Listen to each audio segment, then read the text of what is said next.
আসসালামু আলাইকুম everyone, welcome back to my channel fresh cooking. আজকের রেসিপি হলো কচি লাউ দিয়ে মাছের ডাল।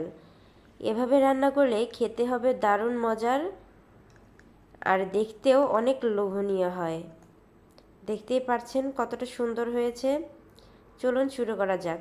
এখানে আমি মাছের ডাল নিয়েছি, কালো অংশটুকু পিষে ছাড়িয়ে নিয়েছি। এবার শুকনো কড়াইয়ে মিডিয়াম আঁচে 4 থেকে 5 মিনিট একটু লাল লাল করে ভেজে নেব। একদম লো আঁচে ভাজতে হবে, না হলে পুড়ে যাবে। ঠিক এইভাবে ভেজে নেব। এই তো হয়ে গেছে। 4 থেকে 5 মিনিট পর ঠিক এরকম হবে ভাজাটা। এবার নামিয়ে নেব, ঠান্ডা হতে দেব। এরপর ব্লেন্ডারে ব্লেন্ড করে নেব। চুলায় পর্যাপ্ত পানি বসিয়ে দিয়েছি ডালের জন্য। এখন দিয়ে দেব মরিচ কুচি আর দিয়ে দেব পেঁয়াজ কুচি। পানিটা কিন্তু হালকা গরম হয়েছে। এ পর্যায়ে আমি এগুলো দিয়ে দেব আর দিয়ে দেব গরম মশলা, 2টো এলাচ, 2টো দারচিনি, 2 টুকরো তেজপাতা।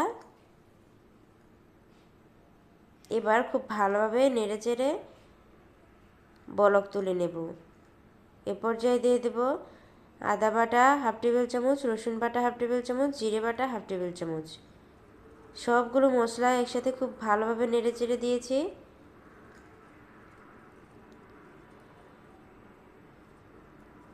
এখন দিয়ে দিলাম হাফ চা চামচ হলুদ গুঁড়ো, হাফ চা চামচ ধনিয়া গুঁড়ো, 1 চা চামচ মরিচ গুঁড়ো। এবার সবগুলো উপকরণ খুব সুন্দরভাবে মিশিয়ে নেব। চুলার আঁচ মিডিয়ামে রেখে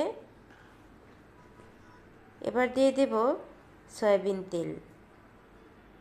এ পর্যায়ে স্বাদমতো লবণ দিয়ে দেব। বলক উঠে আসলে দিয়ে দেব ব্লেন্ড করে রাখা মাছের ডালগুলো দিতে দিতে নেড়েচেড়ে দিতে হবে, যাতে একদিকে দলা পাকিয়ে না যায়। ঠিক এভাবে অনবরত নাড়াচাড়া করতে হবে।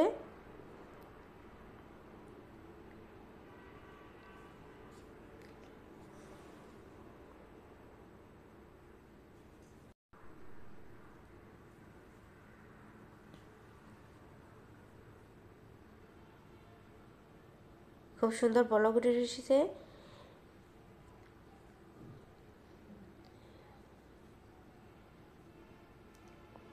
কিছুক্ষণ আমি এভাবেই 20 থেকে 30 মিনিট রান্না করে নিলাম। এ পর্যায়ে কেটে রাখা পরিষ্কার করে লাউগুলো দিয়ে দেব।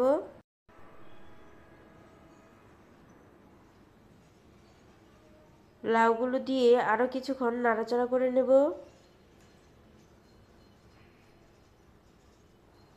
লাউটা সিদ্ধ হতে বেশি টাইম লাগবে না। এ পর্যায়ে আমি একটু ঢাকনা দিয়ে 10 মিনিট ঢেকে দিয়েছিলাম। এই তো লাউটা খুব সুন্দরভাবে সিদ্ধ হয়ে গেছে, আর ডালও কিছুটা ঘন হয়ে এসেছে। এবার ডালটা নামিয়ে আলাদা পাত্রে আমি ফোড়ন দিয়ে নেব। দিয়ে দিয়েছি পেঁয়াজ কুচি আর দিয়ে দিয়েছি রসুন কুচি। এবার দিয়ে দেব গোটা জিরে।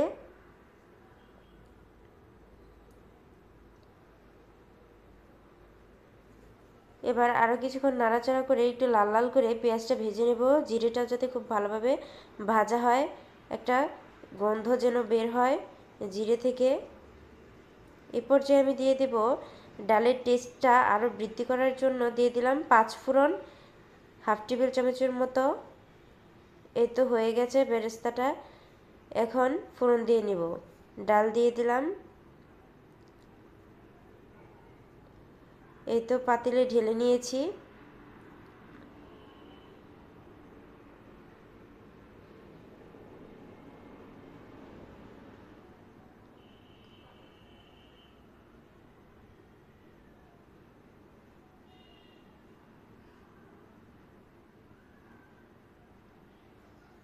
রান্নাটা প্রায় আমার হয়ে এসেছে।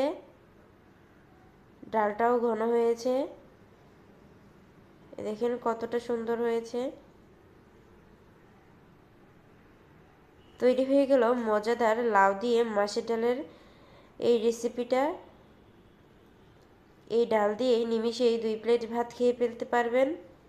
নতুন রাঁধুনিরা খুব সহজেই এই রেসিপিটি ফলো করে রান্না করতে পারেন।